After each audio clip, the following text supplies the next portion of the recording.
Hey, what's up, guys? This is Spencer and Cody. I'm the director of content for Pacers Gaming. Cody is our director of eSports operations.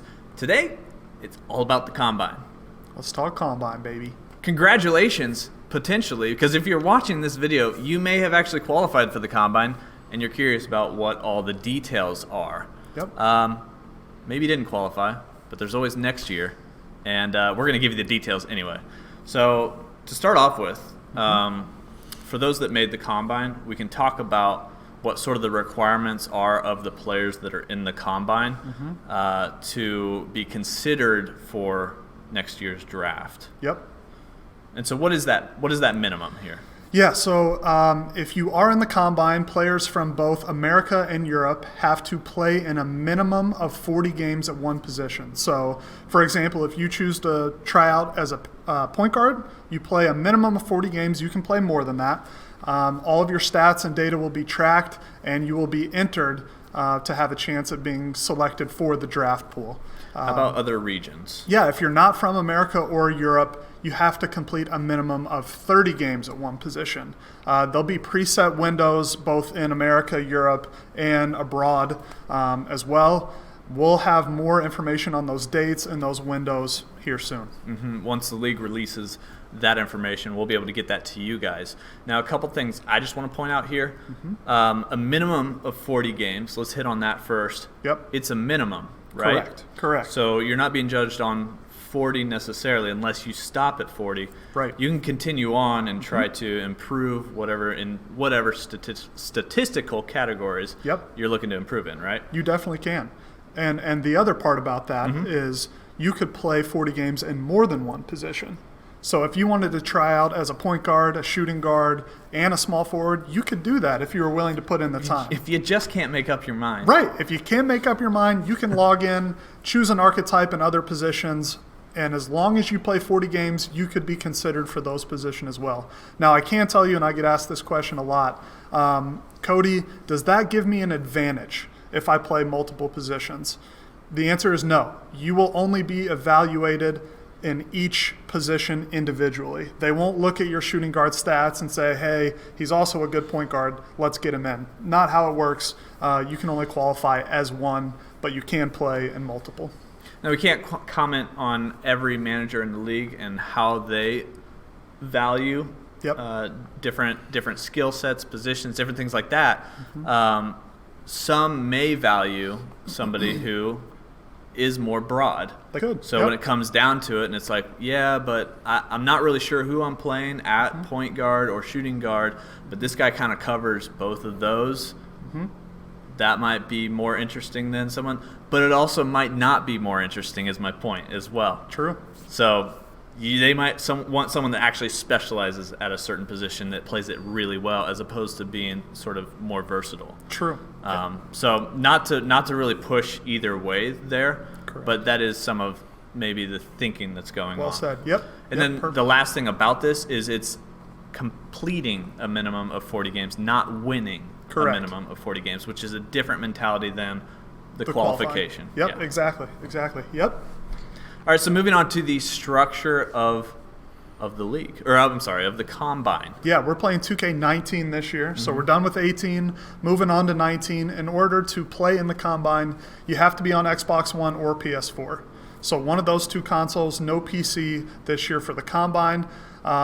Everyone in the Combine has met all of the requirements from the qualifier. So you had to win your 100 games with a 50% win percentage, as well as fill out that application. So it'll be interesting to see how many players we have in the Combine this year, as well as is that competitive level a little bit higher than it was last year, because the requirements were a little bit more stringent this year. And of course, the format is 5-on-5. Yep. You're going to be competing against 9 other qualifiers, which is random matchmaking, correct? It is. Yep, 100% random. There's also 5 archetypes within each position, so that's similar to what last year's was as well. For information on those, we actually have some archetype videos out there. You may have already seen them. You may have already seen them, so go check those out. And then the last thing is that all archetypes have an equal skill level, and all positions really have that equal skill level, a 90 rating, which was the same as last year. Yeah, and to be clear on these, we will be giving, or the league and 2K will be giving you archetypes to choose from and play with. You won't be playing with your own My Player, which is different from My Career and Pro-Am and Park.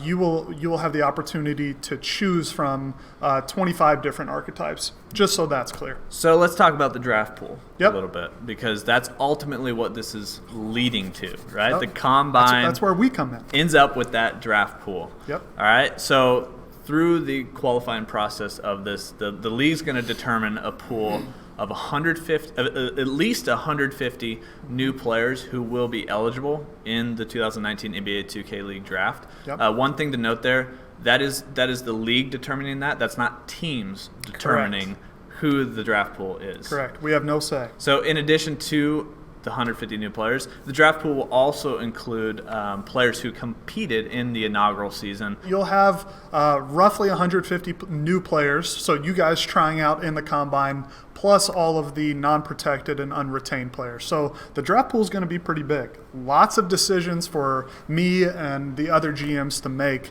It's going to be fun to see, the balance of how many previous 2K League players get in the league and how much new blood comes in, because, man, I'll tell you, there are a lot of talented unprotected players, and there's a lot of really high-level talent who didn't make it last year, too. It's going to be fun. There's 21 teams. There are 21 teams. There's 6 spots on each team. Yep. That makes 126 You got it. Yep. total spots. Yep. All right, so each team is essentially going to draft out the rest of their team. So teams probably range from one current player on their roster up to 4. 4. Yep. 4 is maybe the most that teams have. Yep. How many do we have as Pacers Gaming? We have 3. We have 3. Yep. 3 high-quality players. Very high quality. So we're going to draft 3 more players, right? And each team is a little bit different. The exact number of those, you guys can do the math. The information should be out there on the league website as far as which teams have protected which players. So just subtract that from the total, and you'll know how many spots are available. What I'm getting to is that what's different this year is that there are more players in the draft pool than there are spots available. Correct. So last year, if you were in the draft pool, what did you already know? You knew you were going to get selected by a team. And this year it's different, like you said, Spencer. And the other part to note is that we don't have to draft specifically by position this year either. So I could take 3 centers or 3 power forwards or 3 point guards to finish out our roster. It doesn't matter what position you play. We can select you, which I love. It gives us more of, we just have more of an opportunity to really look into the people behind the game and what they bring to our culture and our team. So I'm ecstatic, and the draft's going to be crazy this year. And the last thing that I'm actually going to read this off just to make sure we get it right. But Perfect. For our friends overseas and I'll take a drink internationally, the NBA 2K League will host a pre-draft invitational tournament consisting only of players from Asia Pacific. Top players from the region, as determined by the NBA 2K League Combine or their historical performance, will be invited to compete in an in-person tournament, and the winners will automatically become eligible for the 2019 NBA 2K League Draft. The winners who become draft eligible will be in addition to the players identified through the qualifier and the combine, so all of you that we've been talking about. Additional details about that tournament is going to be announced at a later date. And then as a little bit of a note at the bottom in regards to the draft pool, it does say, as in the league says, other top performers outside of the winning team from the tournament could be selected by the league to become draft eligible. So that's just that's international. I wanted to get that out there because that's a different element, I think. Yeah, definitely. I mean, who knows? We do know there are millions of people in the Asian region who play 2K, but I'll be honest, I don't know many of their names. I haven't been able to follow them playing Pro-Am. It's a different version of 2K they play, so who knows who's going to come out of that region. But super awesome that we're extending this globally. I know BD's been in a variety of global locations in the Asian region to talk about franchises, find new players. It's happening, Spence. It's going to be exciting to see who comes out of that tournament and is entered into the pool. And we had someone from overseas on our team last year. We did. Didn't we? Yep. So let's talk about the evaluation process a little bit here. Okay. So when I say evaluation, it's, correct me if I'm wrong, but we're talking about how players within the combine are evaluated for essentially their eligibility here for the draft pool. Correct. Right? Spot on. So we have a couple different evaluation metrics here, and, Yep. and you might know a little bit about this as you've read through. So I'll let you go ahead and take it away. The quantitative evaluation will be similar to last year. Everything you do in the combine will be tracked, whether that's your traditional points, assists, steals, blocks, all those will be looked at, yes, to see if you're playing at a high level. But then more things like shot timing come into effect. How well you defended your matchup, your help defense, a variety of statistics that we don't even know about. Yeah, and even that are publicly visible, right? Correct. Because last year, there's a dashboard of statistics. I Yep. was this many points, this many rebounds a game. Right. But there's a deeper level of statistics that For are being evaluated here. 100%. And we, after the combine, we are given some of those statistics, not all, maybe more that, are easier to read and analyze from a GM perspective. And then, let's see, the pool this year will be narrowed to a top 250 players again. That's familiar. To last year. Yep, just like last year. And then the league will listen to the audio submissions of the players who rank between 150 and 250. And then it will be cut to the top 200 players. Mm-hmm. And yeah, those top 200 will be notified via email from the NBA 2K League. Mm-hmm. And then we're talking interviews now, right? Yep. So all 200 prospective players need to complete a 30-minute video interview with a league representative. So all 200 are going to be interviewed, and it's going to be video, right? You got to find your webcam. Exactly. Put that shirt and tie on. Get ready to go. And I talked with quite a few prospects last year. They were saying, how formal is this going to be? How serious do I need to take it? Listen, guys, this is a full-time job. You're applying to be a professional eSports athlete, for lack of a better term. So take it seriously. It's like a job interview, probably the best job interview you could ever have, too. Oh, yeah. So put on a shirt and tie, man. Practice a little bit. Don't be nervous. Just tell your story, and you guys will do great. So when we look at the selection committee, it's going to be a committee comprised of NBA 2K League, NBA, and 2K representatives. Once again, not us, not the teams. Correct. And then they're going to essentially evaluate all 200 players who make it to that interview stage. Mm-hmm. I'm just going to keep reading this. To evaluate each player, each committee member will individually rate all players based on their results from 3 categories: combine statistics, interviews, and application. Yep. The committee will then meet to discuss their scores for each prospective player from the qualifier and combine and finalize the top 150 players who will be eligible for the 2019 NBA 2K League draft. And something, as you were reading that popped in my mind, it wouldn't make sense, as much as I would love to help, decide what players get in, because, I know a lot of the community. Mm-hmm. I have some guys on my radar already, but it doesn't make sense. It would give us an advantage if we could choose who makes it in, right? So, that's why the league, the NBA, and 2K are the ones. They're the governing body who decide what players get into the draft. It's our responsibility, once those decisions are made, to evaluate the talent, evaluate the culture fit, the personalities, to see who we draft here to Indiana, and all the other GMs are making the same decision. So just a little note. Mm-hmm. When we talk conditional offers, we're talking about players being contacted by an NBA 2K League representative via phone if they have made the draft pool. Mm-hmm. So if you make it, you're going to get a phone call. Right. All players who receive a conditional offer must then pass a background check and a social media check to confirm their draft eligibility. Mm-hmm. I'm going to stop there. Yeah. Right? Background and social media check. A background check, that's you got to pass one any job, mm-hmm. anywhere. That's very, very, very common that you have to pass a background check. Yep.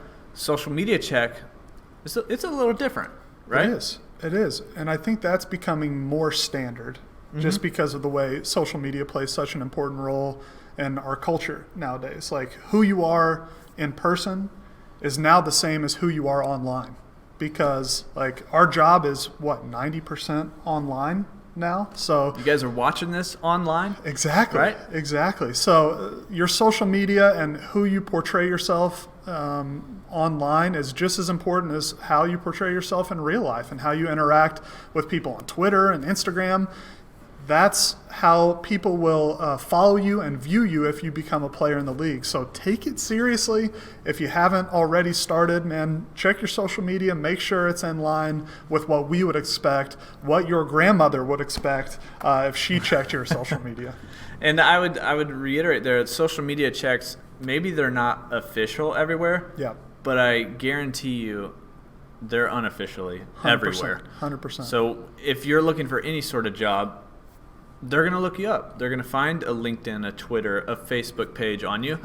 And a lot of times that might even be their first impression of you. Definitely. So it's very important to represent yourself in the best way on social media, just like you would in person in an interview. Definitely. For any players that don't pass the background check or the social media check, the league will make a conditional offer to the next player in the final ranking at the same position. Which I think, there might have been some questions around this rule last year and questions of transparency, but I want to say this happened last year. And, we have a year under our belt. It's now in writing. I think it was last year too.